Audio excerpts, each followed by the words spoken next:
What's going on, guys? It's GBP baby. Welcome back to another video. Hope everybody's doing well, and let's dive straight into things. So we didn't get exactly what I anticipated yesterday. We actually ran out the highs of Monday as opposed to the lows of Monday, but you can see that we traded up into this rejection block level right here, which is quite interesting.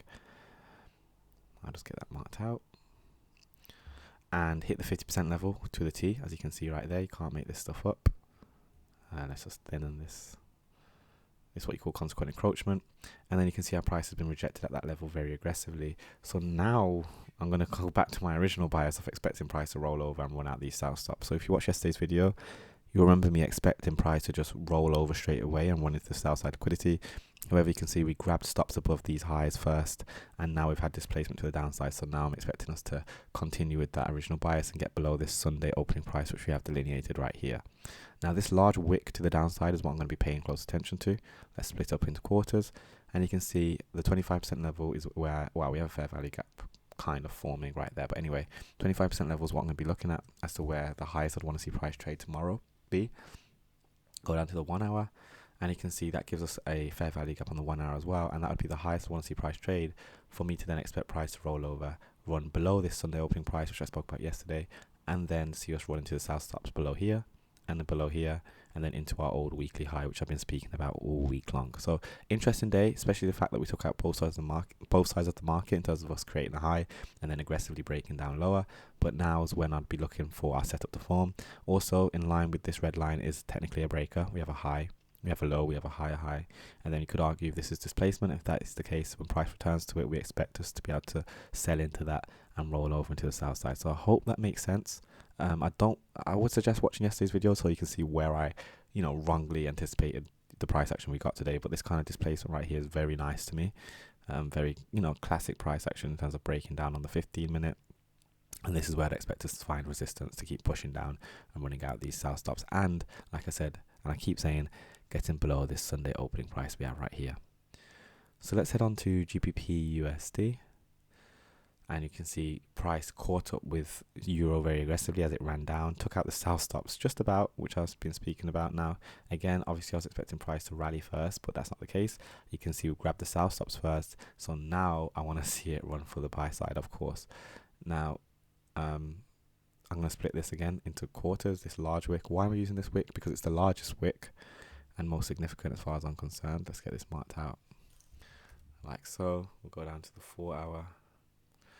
And you can see we've had a bullish order block form here, fair value gap below here. So as price dips down into that, it'd be nice to think that we can find support on the back of that to then trade higher, run out that Tuesday high and into that buy side liquidity pool originally from that Monday high and start pushing up towards that weekly 25% wick, which I spoke about this week. So again, nothing too crazy, but as far as I'm concerned, I'd like to find support at this level to then trade on higher and run out this buy side liquidity from Monday, especially how aggressively and quickly price is taking out this.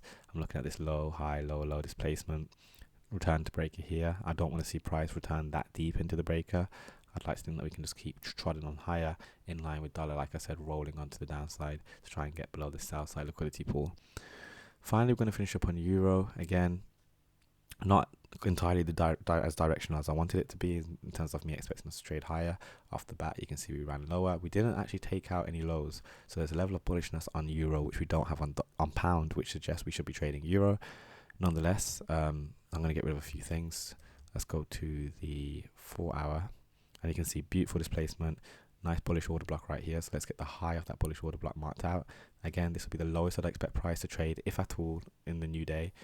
For us to remain bullish, so you can tap into there. That's completely fine. Maybe during the maybe during the Asian session, maybe during the London session, and then I'd want to see price rally and start pushing up towards where this level right here, which I've spoke about already. Let me see if I can remember what it actually is. That's awkward. Let me just get rid of it. But nonetheless, I'm looking at this buy side liquidity pool that's residing above here to get traded to. So let's mark that out as buy side liquidity. And then as we drop down to the 15-minute, you'll see how I'm anticipating price to want to run that because it's so smooth. But again, I want to see some kind of low created and then us expand higher. Now, one of my biggest, not pet peeves, one of my biggest weaknesses is that I always anticipate a certain low being created before the expansion. And that's not always the case, especially when price is aggressively bullish. It doesn't always need to do a Judas swing, and or it does need to do a Judas swing, it just doesn't need to do it on the time frames that I'm necessarily anticipating, or to the degree that I anticipate, and that's one of my weakest spots. So it's just a matter of waiting for the right time and then entering in the right direction with, well, I made that sound simple, with the expectation of it to run this buy side. But nonetheless, this is the buy side liquidity pool which I'm looking for us to be drawing up towards. So I hope that makes sense, guys. Now you can see with the lowest I want to see price trade, where I want to see price try and trade up to. If it fails to get down here, so be it. That means we're probably going to see a lot more aggression to the upside. Then we can start thinking about buy side above here, you know. And that's, you know, if we fail to come down here, it shows bullishness because it's not willing to accumulate any sell stops, and we're obviously on a roll. So if it's going to hit here, it'll probably just keep going and run for the buy stops up here. But we'll talk more about this tomorrow. Hope you found this insightful. Don't forget to drop a like, drop a comment, smash subscribe, join the mailing list. All the links are in the description. Join the Discord, and I'll catch you guys tomorrow. Peace.